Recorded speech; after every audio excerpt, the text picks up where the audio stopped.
زه د هیچ چا په کار کې کار نه لرم، زما په کار کې د څوک کار نه ساتي. او مینه بیخي د محتاجۍ نه وتې، مینه بیخي د محتاجۍ نه وتې. اوس خلق یار ساتي ریبار نه ساتي. او سیبه چې چا سره پیسه نشته دی، سیبه چې چا سره پیسه نشته دی، وایي د ژوند هډو مزه نشته دی. او شیخه نن تا سره تسبیح نشته دی، شیخه نن ما سره نشه نشته دی.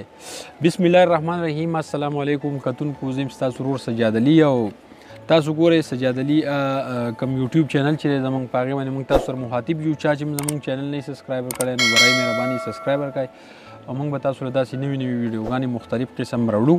نن چې زما سره کوم دا شعر چې ما تاسو ته ووي او زما سره په لاس کې کوم کتاب دی سپینې سپینې مو یا منیر جان، منیر بنیري صاحب یو ډېر تکړه شاعر دی، یو ډېر ښه شاعر دی. په لږ وخت کې نوم پیدا کو ماشاءالله او د خپلې بنیر نوم یې روښانه کو، یعنې د ټولې خیبر پښتونخوا نوم یې روښانه کو او بالکل په ټاپ کې دی نن سبا په شاعرانو کې بالکل په ټاپ دی. زه به دا ووایم او زموږ په خپله ډېر زیات خوښ دی، ډېر ښه شاعر دی. الله پاک دې ژوندی لري راته.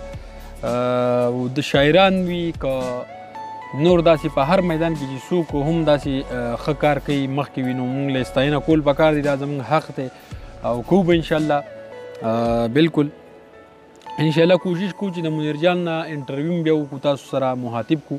خو د هغه په کتاب درته یو څو دغه کومه چې د سپینې سپینې مو یا دا د دویم چاپ دی او ډېر زیات چې دی نو شعرونه ډېر ښکلي شعرونه لیکلي دي او ډېر ښه شعرونه دي او ډېر زیات مخکې دی. دا کتاب چې دی نو په لومبي ورځو کې ډېر زیات د 3000 چاپ کړی او 3000 کتابونه بالکل په لومبي ورځ خرڅ شوي وو. اوس یې نور چاپونه هم کړي دي، کتاب به تاسو ته میلاویږي. او د منیر جان چې دی نو ډېر ښه شاعري ده، زما په خپله ډېره زیاته خوښه ده. زما په خپله شاعرۍ سره د سره شوق نه و. او د منیر جان دا څو شعرونه مې چې دا واورېدل نو دی ډېر د زړه نه شاعري کوي نو دا مې ډېر زیات پړو لګېده نو ځکه مې دا کتاب راواغېست او تاسو سره مخاطب شوم. مې راشي تاسو ته هم د منیر بنیري صاحب چې دی نو څو شعرونه وویم د هغه د کتاب نه او بیا دا کتاب چې دی نو تاسو ځان له بالکل راغستی شئ میلاویږي. وی نه ماله لا شپږ کلمې نه راځي، وی نه ماله لا شپږ کلمې نه راځي، زه ایله پرون مسلمان شوی یم شیخه کلمه په پښتو کې وایم، شیخه زه پښتون مسلمان شوی یم. ډېر زبردست شاعري لیکل ده.